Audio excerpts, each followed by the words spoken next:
Now we can have constitutional isomers for these cycloalkanes. These are all alkanes that have 5 carbons.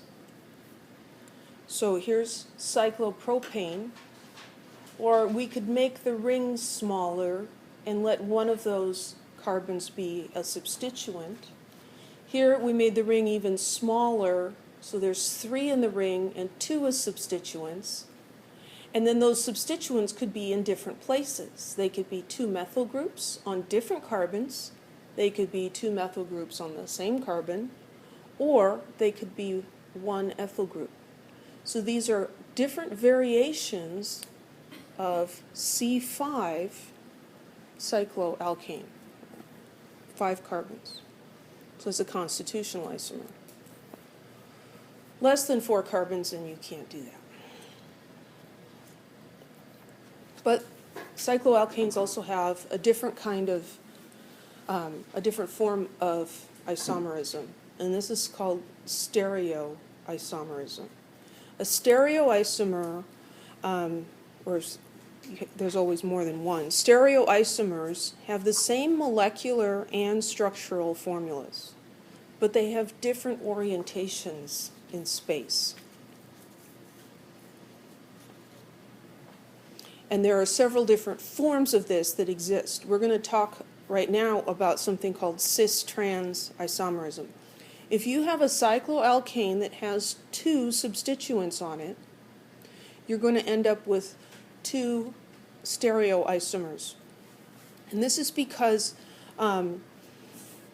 in a cyclic structure, there's no rotation around those bonds. We talked on Monday about the different conformations, and I had a model of ethane, and we could rotate it around that single bond between the carbons.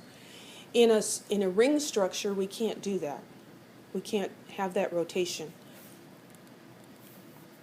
So let's look at this. Here is a dimethyl cyclohexane. So 1,2 dimethyl pentane, cyclopentane. So this is a cyclopentane, and it's got 2 methyl groups, and they are next to each other. So it's going to be 1,2. This is also 1,2 dimethyl cyclopentane. But there's a difference.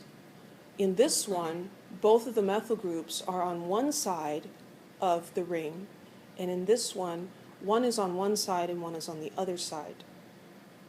And those are different, and you can't make one into the other just by twisting them around. So those 2 substituents are either on the same side or on the opposite side. We can't get them to switch around just by wiggling things around. We actually have to break bonds to make the other form. So how do we specify which is which in the name? We use a prefix. We use a prefix cis to mean on the same side of the ring, and trans to mean across from. The transatlantic, or the Transamerica, a Transamerica Railroad, where would that go? It would go across America. Trans is going across. Cis, if you've got a good relationship with your sister, hopefully you and your sister are on the same side. Certainly if someone outside the family was attacking you, hopefully your sister would back you up and be on your side. So cis means on the same side, trans means on opposite sides. And these prefixes, like secondary and tertiary, are also italicized. It doesn't matter when you're handwriting it, but, oh, and there it isn't. Oh well, they're supposed to be italicized. So here the methyl groups are on the same side of the ring. This is cis 1,2 dimethyl cyclopentane. And this is trans because they are on opposite sides. Now, do we care which of these is 1 and which is 2? No, we don't. Here they also are showing us the boiling points. This one has a boiling point of 99 degrees. This one has a boiling point of 92 degrees. You might say, well, that's pretty close. Well, yeah, it's pretty close, but it is different.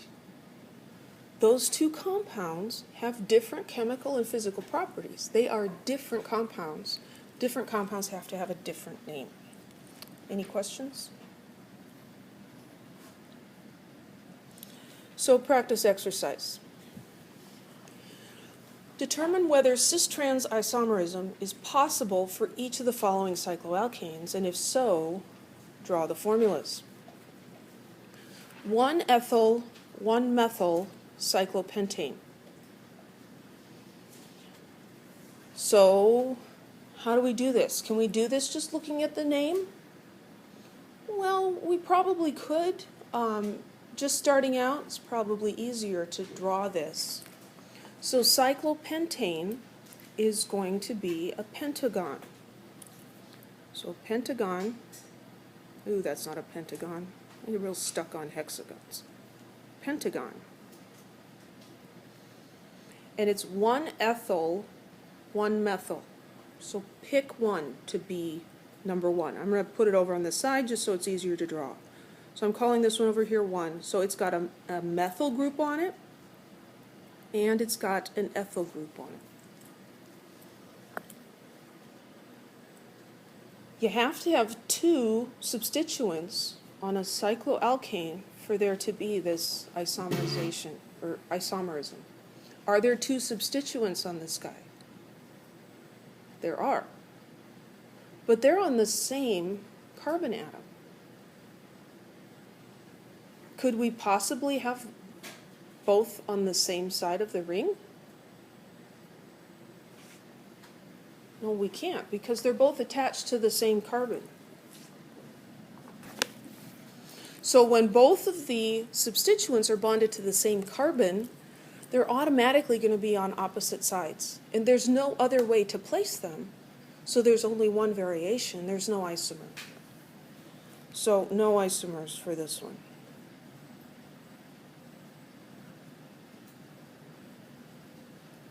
How about ethyl cyclohexane?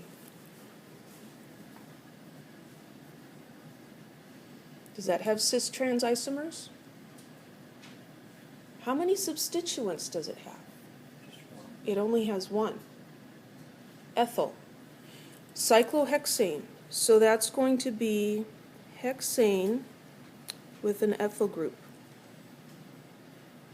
You can't have same or opposite sides if you only have 1. So that one doesn't have any isomers. No isomers. Any questions?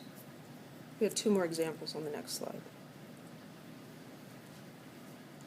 1,3-dimethyl cyclopentane. So we've got substituents here. How many? 2, right? And are they on the same carbon? No, they're on different carbons. So this one's probably going to have isomers. So let's draw cyclopentane. And when you're drawing this, you can choose where 1 is, carbon number 1. So I'm going to just call the one on top number 1. So 1 and 3, so this one is number 1. That's got a methyl group on it. And then if I count, I'll just count clockwise. 1, 2, 3. So if I put this one here and put it down, by the way I'm drawing it, I'm trying to suggest that 1 is above the ring and 1 is below the ring. Then we also have the possibility to have them both on the same side. You could make them both on top or both on the bottom. So here's the other one. And if I put this one down and this one down, now that one has both of the methyl groups on the same side of the ring. So which of these is trans? The one on the left or the one on the right? On the left. This is the trans because they're on opposite sides. Trans means across. And this is the cis isomer. So the one on the left is trans 1,3-dimethylcyclopentane. The one on the right is cis 1,3-dimethylcyclopentane.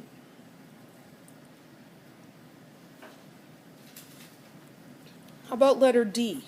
1,1-dimethylcyclooctane.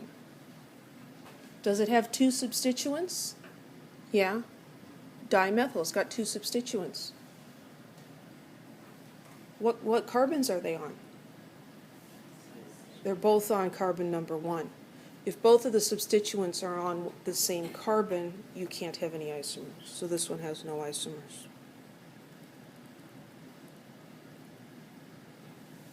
Any questions?